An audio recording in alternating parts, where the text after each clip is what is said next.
LinkedIn News. Hi there. For those of you just joining our community, I am so glad to have you here. And for all of you who've been around a while, thank you. Thank you for being a part of In the Arena. Our show and our work have grown so much this past 12 months, and that growth has helped us all understand what you love hearing from us and from our guests. I am excited to keep making each episode feel more specific to what matters to you. And in doing that, we realized we're giving you tons of knowledge, but also super accessible tools to help you improve your life every single day. So we're doing a thing. Coming your way in season 6 this September, we'll be renaming our show to, drumroll please, Every Day Better with Leah Smart. I can't wait to give you more episodes where I share the studio with amazing humans having better conversations that'll improve your life. So look for us in September with a new name and some new cover art that I am obsessed with. See you soon. What am I doing because I think I quote unquote should? And what am I doing because I can't not? Hey everyone, from LinkedIn News, this is In the Arena, a podcast exploring human potential. I'm Leah Smart, and every week you'll find me right here in conversation with bright minds and brave hearts, learning how we can improve our lives and our world by transforming ourselves. So I love personality assessments, and if you know this show, you probably know that I'm certified in the Enneagram, and I am obsessed with it. The Enneagram is a personality typing system that has really transformed the way I see myself and other people in my life and those I interact with, and it's helped me build so much empathy for myself, for the people that I love, and clarity on how I can be the best version of myself.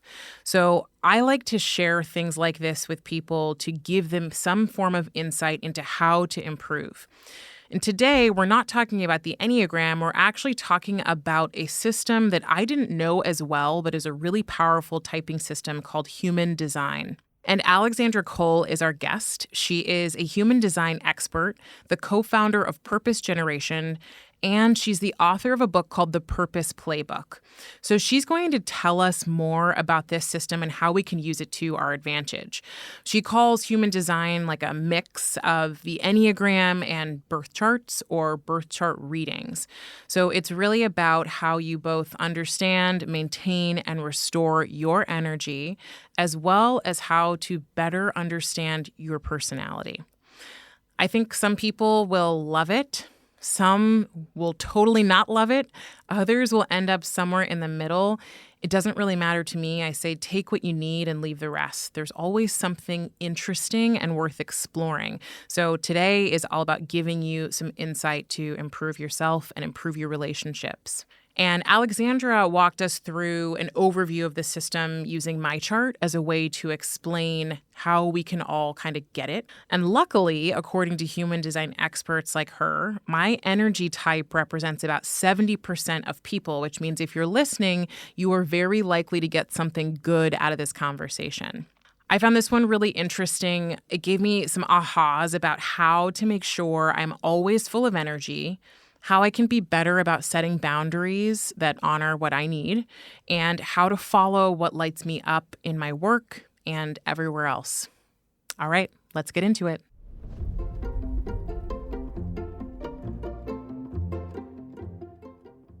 I often describe it actually as a hybrid between astrology and something like the Enneagram, because while it has a very woo component into how it came to be, and it does incorporate several more ancient systems that have a certain kind of faith or spiritual basis. The information that you get from your human design chart is incredibly practical. And my whole focus is on how to apply that. I actually have a background in strategic consulting. So I am a very I saw you roll your eyes there. no nonsense person. Well, I think if you would have asked people 10 years ago if I would be doing something like human design coaching, probably 10 out of 10 people would have laughed and said, absolutely not. So I understand you skeptics. And the only reason I am here and I'm still practicing this and working with people using this tool and this system is because I've seen the incredible impact that it can have on people's lives and how they operate and move through the world. So that being said, human design, you really want to think about it as a science and spiritual tool that is focused on building self-awareness around the way that your energy is designed to move and flow and express itself in the form of gifts and interact with the world around it in the most effective way. So we are all made up of energy. I think that much has been proven. And based on kind of the energy of the cosmos, that exact moment that you took your first breath, the idea is that you were almost imprinted with this energetic thumbprint, right? Based on where all those planets were, there was a very unique kind of formula or expression of energy at that time. And that gives you what we call almost like a roadmap or a blueprint, which is your human design chart. And it shows you how you are designed to express yourself most authentically and effectively, how you're designed to make decisions most authentically and effectively, interact with others, the way that your emotions are designed to operate and express themselves. It gives you so much, even down to how your digestion system extracts the most amount of nutrients from your food. I will start to describe some of the elements of this system, but ultimately the goal is to give you an awareness of how you're designed to invest energy in order to get the greatest return on that investment so that you can move through your life with more ease and more effortlessness. Because I think a lot of people believe theoretically that we all have this unique combination of gifts and interests and preferences, and that allows us to be these unique beings. And yet, around the age of 7 already is where scientists have found that kids start to pick up on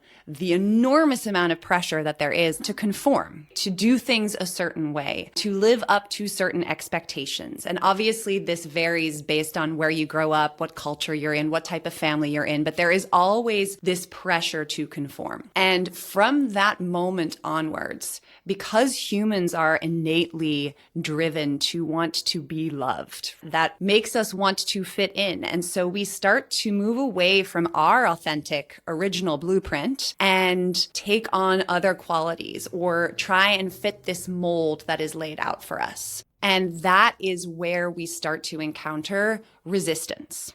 And sometimes it feels like you're banging your head against the wall. It's just a little harder than you anticipated it being. And the idea is that when you fully understand your human design chart and can really operate in alignment with the way that your unique energy is designed to move and express itself, you're going to feel that flow state, right? You're still going to encounter challenges in life, but they are going to feel more fulfilling and more purposeful, and they're going to feel like those challenges are meant for you. So this system is a blueprint, essentially. And how many blueprints are there? Like, how many are there of us? Oh, billions.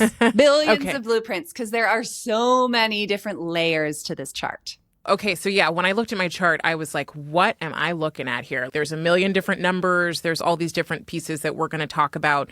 But to start with, there are blueprints that we each have. And the idea of having the blueprint is to understand more about yourself, your energy, and how to basically optimize how you experience, regenerate, and express your energy in the world. Beautifully said.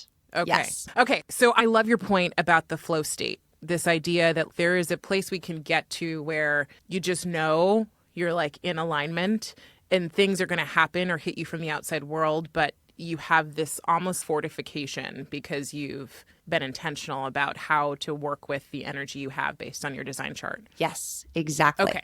So where do we begin? For our listeners, you're going to hear Alexandra talk about some of the different charts and types. Yeah, the energy types. It's all types? Yeah. Okay. So just like with the Enneagram, there's a foundational way of categorizing at least people's energetic operating systems. And I often describe the energy type as the outer layer of the onion. So there are so many more deeper layers that get into personality and gifts and so forth. But fundamentally, the first thing you need to understand and grasp is, how is your energy designed to operate? How are you designed to invest your time and energy in order to get that greatest return on the investment? And there's 5 types to start with. But I recommend you put in your birth details. You need your birth time, date, and place. And don't mess around with that. I remember putting in like 6:45 in the morning once, and Dr. Freed called me and was like, "This is wrong."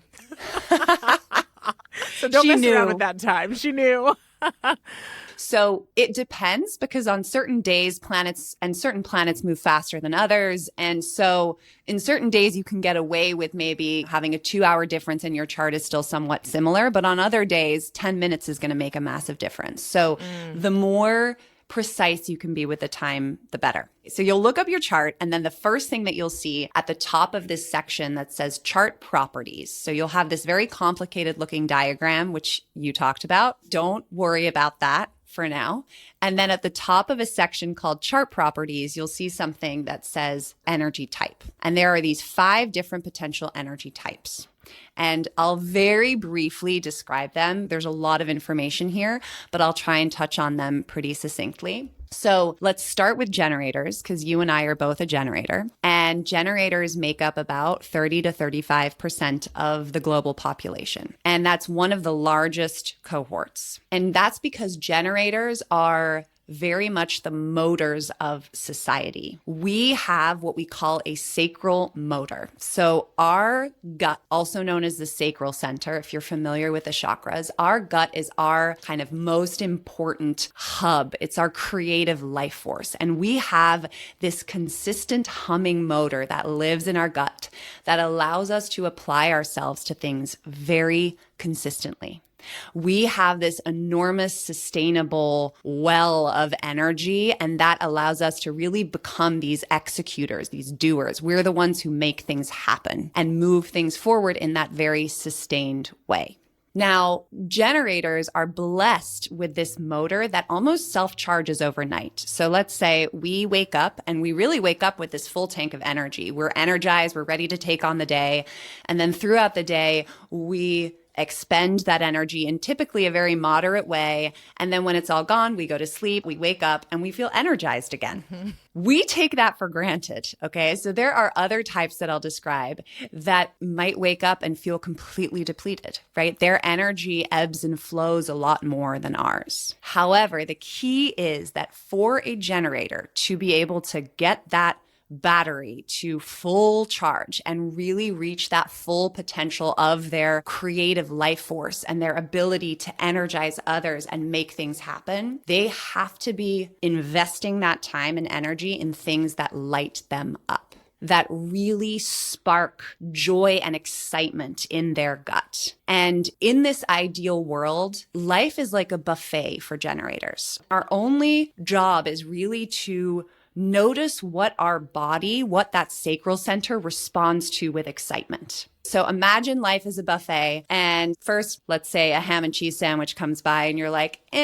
not feeling a lot of response. And then a Pokeball comes by and you suddenly get this like jolt of, oh my gosh, yes, I want that. For a generator, it is so important to connect to that gut and really start to focus on, as much as possible, investing all your time and energy in the things that are that full body hell yes. This sounds really easy, but it's a lot harder because of this kind of energy that you exude, right? That you can get things done and make things happen. So from a very young age, typically people try to take advantage of that. And they'll just keep piling things onto your plate because they know, when I give something to Leah, it gets done.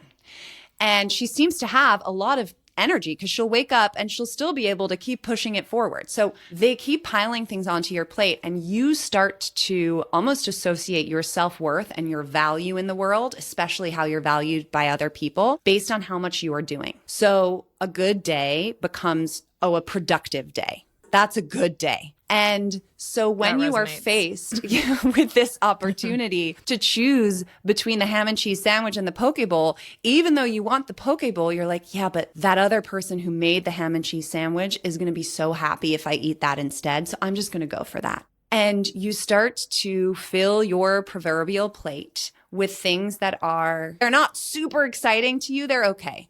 And the more you do that, the more you are limiting your potential, because at some point there's going to be no space for the stuff that really excites you and lights you up anymore, because you are filling that plate with all of the mess. And you will notice that your energy, which is supposed to be vibrant and alive and almost unlimited, starts to actually wane to the point that you are also kind of tired when you wake up. And that, for a generator, is really a sign that they need to take a step back and reevaluate, like, how am I spending my time? Who am I spending my time with? And are these things a hell yes, or have I compromised on that? Question for you, because you said a large population of people are generators, so I imagine that a lot of people listening today are probably generators. In the Enneagram, there's 2 growth paths, but what happens when you're in the upside of generator? So there's a sign for each type that you are living out of alignment, and then a sign that you are living in alignment. So the sign for generators that they are living out of alignment is what we call frustration. And it's frustration in kind of the most obvious sense of the word, but it's also frustration of energy where it feels like stuck, stagnant energy. The sign that you are living in alignment, what you're growing towards as a generator, is satisfaction. And it's that sense of deep contentment. I am exactly where I'm supposed to be. And that the satisfaction that almost elicits, like when they eat something they really love, they'll make noises. That's a very sacral thing. I call them satisfaction breadcrumbs. The path to growth for a generator is paying attention to those little micro moments that you feel satisfied, that you truly almost feel this sense of peace of, I don't need to do or push, right? I'm satisfied where I am right now. And pay attention to, who are you with? What are you doing? What environment are you in? Because all of those things are just indications of what you need and want more of in your life, which is going to require better boundaries, really being good at discerning what is a hell yes and what is a and a no. And you can no longer settle for that, like, being fine. It's honoring that and truly believing that you are going to be more valuable to yourself, but to everyone around you, when you're able to get yourself to that optimal capacity. And that is going to require you to be more mindful about how you're investing your time and energy and with whom. We're taking a quick break. When we come back, you'll hear more about the energy types and how they work with Alexandra Cole.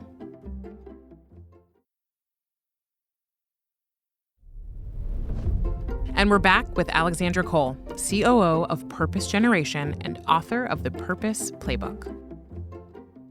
The next type is a manifesting generator, and this is a hybrid between the generator that I just described and the manifester. Man-gens are very similar to generators. So you can copy paste a lot of what we just described in terms of how their energy works. So they too have this gut, this motor that allows them to apply themselves in very sustained ways. They're supposed to invest their time and energy in the things that light them up. And they're also looking for the frustration and the satisfaction as kind of the 2 cues as to where they are on that spectrum. The difference is that manifesting generators move a little quicker. They are very fast, and they are really here to show us that life is not meant to be linear. They like to zigzag and skip steps and then maybe go back a step. So they're incredibly multi-passionate, multi-talented people, and they find that that gut, that excitement is pulling them in lots of different directions. I sometimes liken them to honeybees, right? Where they're really flying from flower to flower, cross-pollinating as they go, but they're not really meant to stick to one flower for too long because they'll get bored and all of those other flowers will miss out on what they have to offer. So job hopping, for example, is actually really good for manifesting generators because they will kind of tap out of what they might learn from a particular job much quicker than someone else might. And this is where you can start to see this kind of tension with the world that we live in, because society tells us, don't job hop, that's bad. You need to stay loyal. You need to stick to something for 20, 30 years. And there's this manifesting generator who's secretly dying inside, but forcing themselves to stay in this job for as long as possible, just hang on. And they're becoming a shell of who they might be if they allowed themselves to just trust and follow that excitement to whatever comes next. So, by the way, manifesting generators make up another 30 to 35%. So altogether, that cohort is 70% of the population.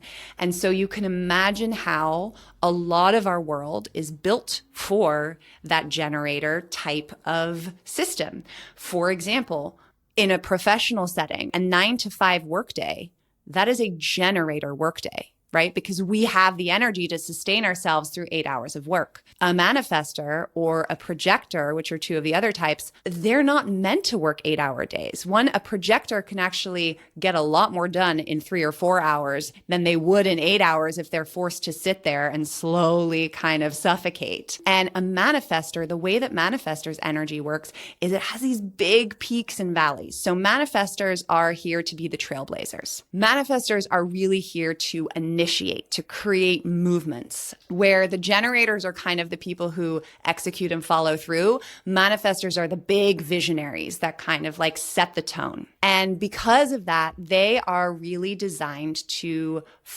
energetically follow their urges. So manifestors will out of nowhere get this sudden urgent need to do something. It'll be like, I have to fly to Thailand, or I have to start this thing, or I have to adopt a dog. And it'll be so sudden, and they'll get this massive burst of energy around it, right? That's that peak. They'll feel super energized, and they can literally move mountains in those moments. But they give their all, and then they'll come crashing down on the other side, because once they've kind of gotten that rocket ship launched, so to speak, they have to rest and reset. And in an ideal world, they'll be so proud of what they just accomplished that it's a very peaceful heaviness, where they might not get out of bed for 3 days, but they feel really good about the effort that they just put into that thing. So each of these types has a strategy. And for generators and manifesting generators, it's about that responding from the gut, from excitement. For manifestors, it's informing. Because manifestors can move so quickly and they are such big people and personalities a lot of the time, it's really important for them to communicate what they're doing and where they're going. It is not, however, asking for permission, because the Achilles heel of a manifestor is caring too much about what people think and whether people agree. Because for manifestors to really play that role of initiating those movements and being a pioneer, they have to be able to just do their thing. They need a degree of freedom. They can't feel like they're being micromanaged or watched, or that people are criticizing them, because that is going to make compromises on that big vision and where they're going. And unfortunately, a lot of manifestors, because as kids, they're very independent and they're very, in a way, triggering. Right? Because manifestors are only 9% of the population for a reason, because if everyone was a manifestor, it would be chaos, right? Everyone would be like off doing their own thing. And so because they have a little bit of that as kids, and they can trigger parents a little bit, parents try to protect them because they love their kid and they're like, don't be so big, right? Don't say that. And so they make a manifestor feel like they need to be smaller than they actually are. And so I meet a lot of manifestor clients who are massive people pleasers because they have been conditioned or taught to prioritize other people's acceptance over their own urges and what they really feel like they need to do. And the informing helps, because the more that you can communicate what you're doing and where you're going. So you call your friend and you're like, hey, I just bought a ticket to Thailand, just so you don't freak out when you try and reach me tomorrow and you can't. You can take them along on this journey, because you are much bigger and a faster moving entity than they might be. So my boyfriend's a manifestor, and he moves and he's built a business. He has his own thing. He is like different than everyone else in his industry, and it all makes sense. The big energy, he can manage all of these things quickly. He processes very quickly, where like I don't. And I know we'll talk a little bit more about the rest of the chart, but I tend to be that I have to sleep on it, walk away from it. I'm slower to come to a conclusion, even though it's interesting you said the gut piece. I'm like, I definitely know my gut, but there's still a part of me that's like, maybe it depends on the context. That's because you have a triple split. And I won't get into too much detail, but what this means is that you almost have 3 little competing ecosystems living within you. So you've got your gut. Yeah. Then you've got your intuition that's connected to your ego. So that's also very much of this inner knowing what is best for you, what feels like your heart is in it. And then you have your head center that's connected to your throat. So you have also this very active mind. So for you, it's like every time a decision comes up, those three ecosystems have different opinions and they all need to align and come together before you can actually move forward in what feels like for you an aligned way. Whereas other people, for example, they are like one internal system. And so for them, it happens really quickly. So your boyfriend might not only be a manifester, but if all his internal compasses are all connected, that means he doesn't need anyone to weigh in on what he's doing. He's just gone there already. Interesting. So we have projector left, right? Yes, projectors are really here to observe and look at the world and see things that other people don't see and bring efficiency and optimization. Projectors' energy ebbs and flows as well, but it's more subtle than a manifester. And projectors don't have their own internal energy source. And so most projectors are very dependent on the people around them in order to get that type of sustained energy. And so they're very sensitive to environment. But because the projector energy ebbs and flows, it is really important for a projector to make sure that when they commit to something, there is going to be a tangible result or outcome. And because of that, the strategy for a projector is what we call waiting for the invitation. It means that a projector is designed to really be a little bit more passive and almost sit back and wait for life and opportunities to come to them, wait to be called out.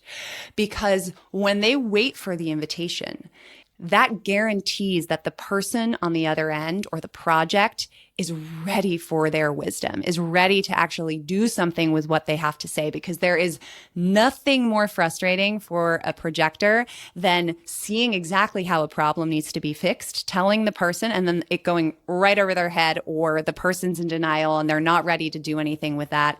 That is really frustrating for a projector. A lot of what gives them this feeling of being valued is appreciation and recognition. And so it's really important for projectors that when they do apply themselves, that there's that potential for recognition and appreciation. Their energy, the ebb and flow, means that they can apply themselves in a very kind of focused, intense way for 2 or 3 hours at a time. And then after that, they also, just like manifestors, need to rest and recharge. Their intervals are typically a little bit faster. And for projectors, that happens best when they're alone, because whenever they are around someone, they are picking up on their energy. For example, my husband is a projector, and I used to take it so personally when he just needed a Saturday by himself on the couch. I'm like, I can sit on the couch and watch Netflix with you. He's like, no, that's not the same, right? Because even if I'm sitting there, his body is constantly like, oh, does she need anything? He's just constantly absorbed in me, whereas I can just sit there and not pay any attention to him. And so understanding that about the way he operates helped me so much. And now I encourage it. I notice when he's getting a little flustered or bitter, the sign that they're out of alignment, I encourage him to take time alone. And then the sign that they are living their design for projectors is success. And usually it's that tangible success, something that they can point to and be like, I was part of that. That's really where a projector shines. The last type, I'll keep this very brief because they're 1% to 2% of the population, are reflectors.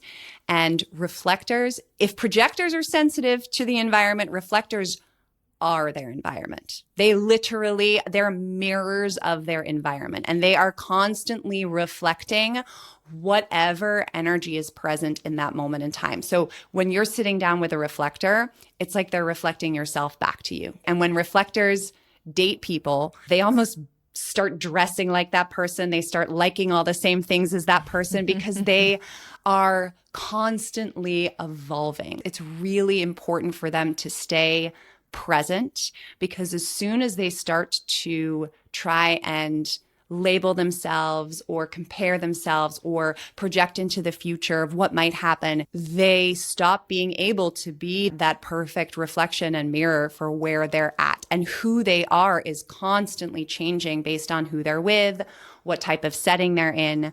And they're really supposed to be our gut checks for what's going on in the world and how the world is doing or how a community is doing. It's really challenging sometimes to be a reflector because from one moment to the other, you can feel drastically different just depending on whether you're with a projector or with a reflector or with a generator. It really affects you. And so for reflectors, the kind of sign they're out of alignment is disappointment, because that happens when they try to attach to something, right? When they try to predict something or label something and then it doesn't end up working out, or when they have expectations of something. So that's why that just staying present is so key for them. And then where they're moving towards. So the sign that a reflector is in alignment with their design is surprise and delight. So that is truly the key for reflectors, but they ultimately can be the wisest of us all. And it's such a small percentage of the population. You said Yes. 1 to 2%. Okay. Yes. Is there any way to know when you're with someone what they likely are? Or is it like the don't guess who you're hanging out with? Or does it matter? There might be people in your life where you can tell, but it depends on how true they are to that authentic energetic programming, right? Because you meet a lot of projectors who feel like they have to live like a generator. So who are like forcing themselves to keep going, but you might not know how exhausted they are underneath it all, right? Until they burn out. Manifestors, I can usually tell when they're living their design because you instantly feel this charge. And again, they can trigger people sometimes in the best way, honestly. But I try not to predict too much when it comes to that. There's other parts of the chart that are more easy for me to really know someone to guess at. But energy type is one of those things where someone really has to be living their design in order to guess correctly. To get it. Okay. I'm sitting here with my chart, and thank you for that description. I think whenever I do episodes like this, I want people to feel like they're getting a taste of what they can understand. And then hopefully there's some curiosity for you about how to go deeper into this and why to go deeper into this, which Alexandra's explained. But Alexandra, from my chart, what would you tell me if I were a client that you were trying to support in their own self-development journey?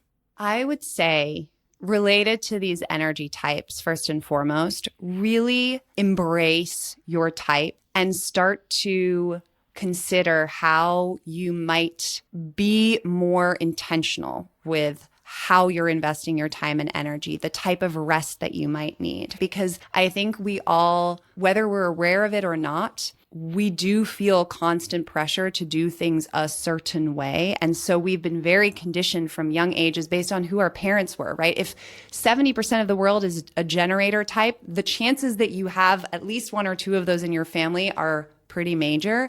And if you're a projector who's constantly around generators that are going, and don't understand your need to take breaks and rest in between, you're going to grow up living that way, but something's going to feel off. So I would say experiment with it. Even if it feels foreign to you, even if you're like, this isn't right, experiment with using your energy in that way for a day, for a week. And I guarantee you that you will probably feel a greater sense of the flow that we were talking about, just more ease and effortlessness. And there's going to be a million reasons you immediately come up with of, oh, I can't just work 3 hours a day. Like, obviously that's not going to work. But what if you could, right? What if there was a way? What if you could get creative about how you showed up for those different parts of your life?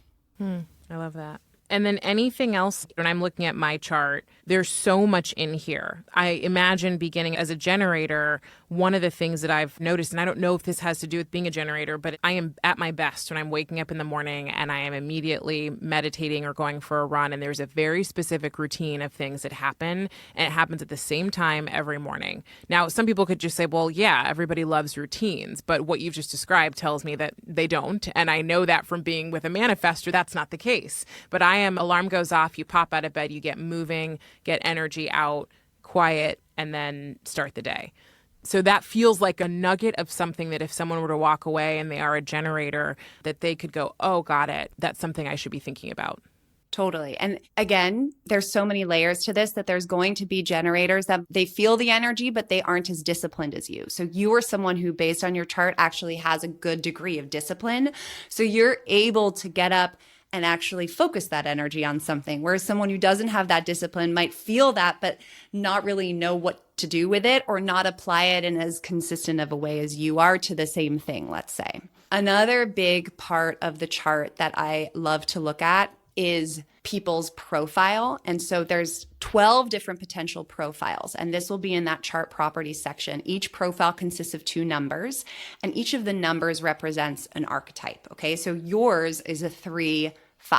The 3 archetype is the person who it's really the great experimenter, the person who learns from the school of life, who learns by doing, who has to kind of roll up their sleeves, get their feet wet in order to actually learn the lesson or understand something. And so sometimes 3s can feel like their life is a lot more up and down than other people's lives, right? You're like, why do I keep having to learn these lessons the hard way, right? Fall down, get back up, brush yourself off, and keep going. But that's because that's the way you learn. It's like the world is your sandbox.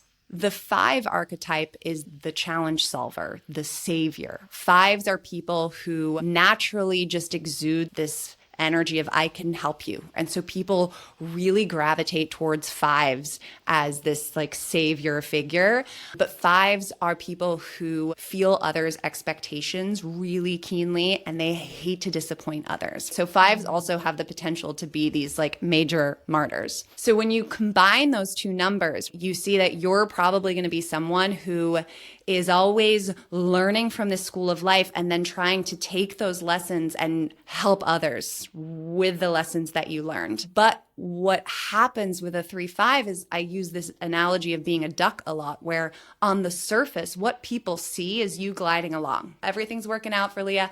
They don't see that under the surface, you're this 3 that's just like kicking your legs so hard to try and stay afloat, right? There's a lot going on that people can't see. And so for me, whenever I encounter a 3-5, I'm always like, make sure that you have people in your life that can see under the water, because most won't. Most will have no idea what's going on or how hard you're working or what you're dealing with in order to be able to be so composed above the water, but at least have 1 or 2 people that can see that, even if you have to kind of drag them under there because it won't be as obvious. That's a really great point. I like that metaphor. I'm like, yes, that checks out. Yeah. Yes. A lot more going on where most people who meet me go, oh my God, you just seem so stable and like secure. And I'm like, yes, I am. But also there's more to this world. Yeah.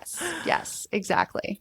So those profile numbers, look into those. I have obviously a number of posts and there's podcasts about them, but those are also a really important thing when it comes to your chart because they describe the personality piece. They really describe how you see yourself and how other people see you. The first number is the number that is typically you're more aware of, that you yourself are aware of, and the second number is how other people see you. Alexandra, I would love to have you back. There's so much in this chart. Like there's so much to talk about. That's why there's entire podcasts about human design. What's something you want to leave everybody with? We all have these unique blueprints, unique preferences and interests and energetics for a reason. So the more that you can own those things, the easier it's going to be for you to live your purpose and feel fulfilled by life. I love that. I'm going to have you answer these 3 statements. So better humans are self-aware, better work is personalized, and a better world has purpose-driven people. Love that. Thank you so much, Alexandra, for joining. I could sit with you and learn about this all day. It's fascinating, and I would love to have you back. Yes, thanks for having me. That was Alexandra Cole, co-founder, author, and human design expert. One big thing before we go. I found there are 2 schools of thought when it comes to personality typing systems like these or charts. There are the people who totally buy in and the people who are completely out. I have friends and family members on both sides. And I'll say that I believe we suffer in the extremes on either side. If you're like me, you want to believe it all. You believe in magic. You want to use it to guide you. And that's great. Good on you. But don't let it be your map. Instead, let it act as a compass. And if you're always skeptical of things like this, first, thank you for making it to the end of this episode. And second, how about just finding one thing you heard today that was insightful or valuable that you can apply? You never know where you'll find support or answers on your quest to reach your potential. So be open. If this conversation has you thinking about how to use typing systems like this as a compass, share it with someone else who is navigating a transition or has some important choices to make. You never know how this could help them. And support other people like you in finding our show by leaving us a rating before you go. Even better, write a one-sentence review telling me what you love about In the Arena. And as always, you can find me on LinkedIn writing about human potential and meaningful living. In the Arena is a production of LinkedIn News. Thanks to Zoe Kelsey for getting us in touch with the wonderful Alexandra Cole. The show is produced by Alexis Ramdow and Rafa Fariha. Asaf Gadron makes sure we sound good in the studio. Joe DeGiorgi mixed our show. Enrique Montalvo is the executive producer of LinkedIn Editorial Productions. Dave Pond is head of news production. Courtney Coop is head of LinkedIn Original Audio and Video. Dan Roth is the editor-in-chief of LinkedIn. And I'm Leah Smart. Thanks for coming with me, and I'll see you next week.